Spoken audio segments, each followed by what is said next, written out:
little bit older than you, but not mega. So I only remember it showing on, like, you know, when you see like old programs and stuff. I vaguely do remember it, though. I think I do just about remember it flicking on as I was a kid.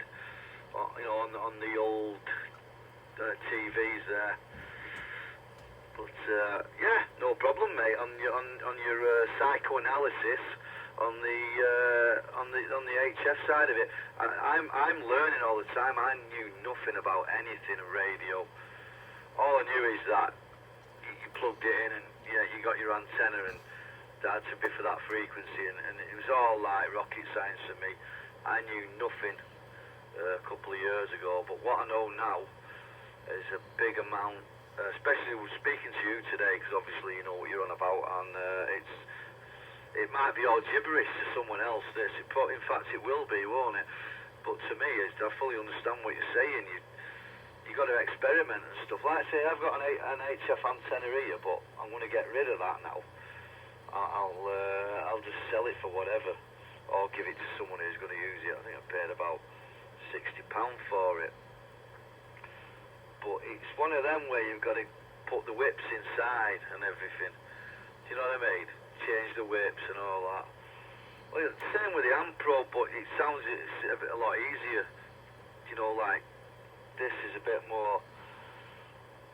You can tune like, I think it's like 10 bands on it.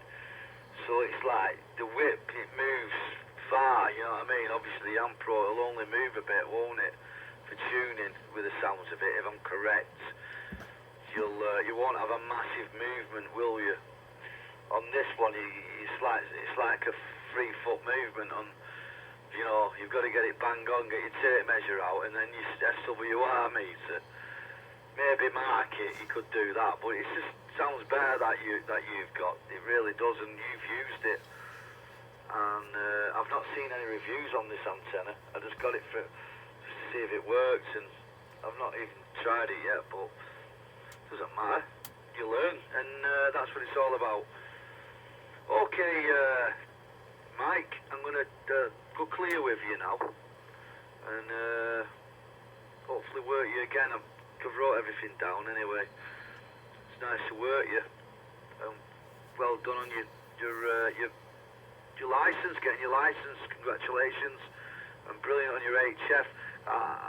I'm really struggling with HF here, you see. I'm getting a lot of noise, and my wire's running right over solar panels, and apparently the inverters on the solar panels send it west, so I'm really picking up a lot of noise. I don't do bad on 20 metres, it's not as a noisy band, but on 80 I struggle. But even on 20 I'm struggling to get the states and stuff, because it's still, this inverter or whatever it is, or where I live, is full of noise.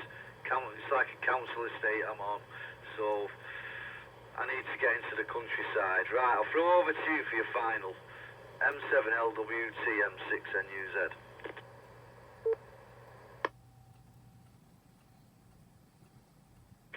M7LWT returning. Yeah, I feel you there with the noise. I've had issues myself, which is one of the main reasons I moved down to the bottom of the garden and put the shack down here, other than the missus mithering me.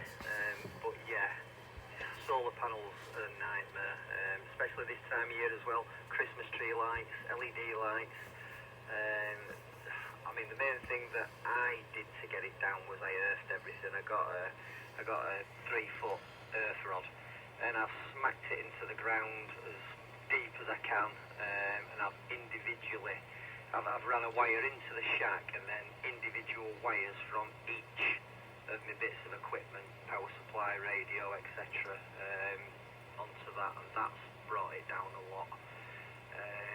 But even things like my laptop in the shack here, when I plug the charger in for that, I'm getting interference from that, and so it's cheap chargers and things in your house. It's a minefield. You can only do so much with it from home, and that's why I like going mobile, because you literally get no rubbish coming through. Your signal meter's down to 0, and you hear everything coming through. So, but yeah, it will always be an issue. 20 metres I'm okay, I get 0. 40 metres, I get about 3 S points of noise. 80, I get about 6. So, you know, we all suffer from it. It's just about minimising it. Right, nice one.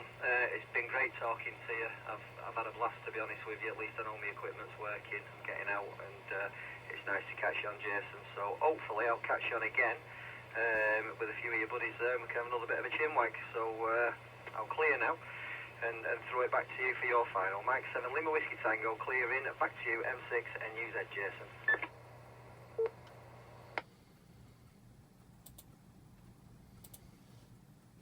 M6 NUZ going clear of M7. LWT, yeah Mike, you're sounding really good on your, I think you said you were on your Yaesu 991A.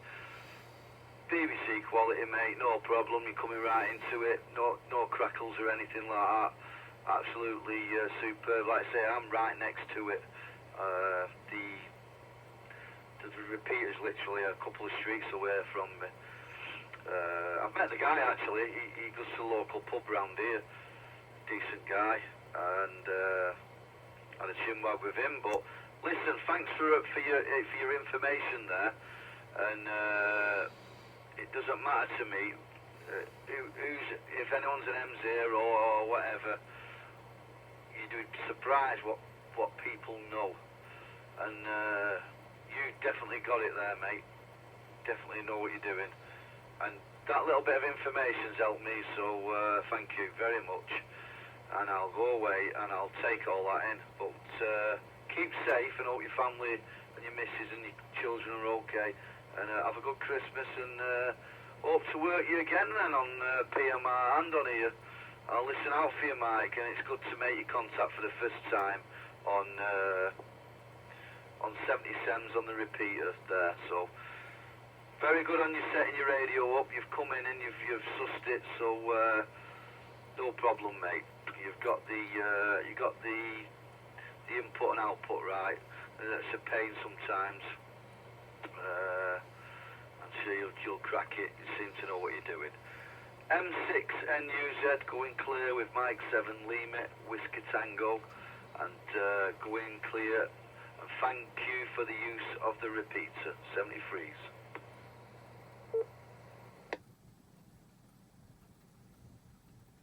Yep, 7-3 Jason, catch you again soon. Mike 7 Lima Whiskey Tango, we are clear.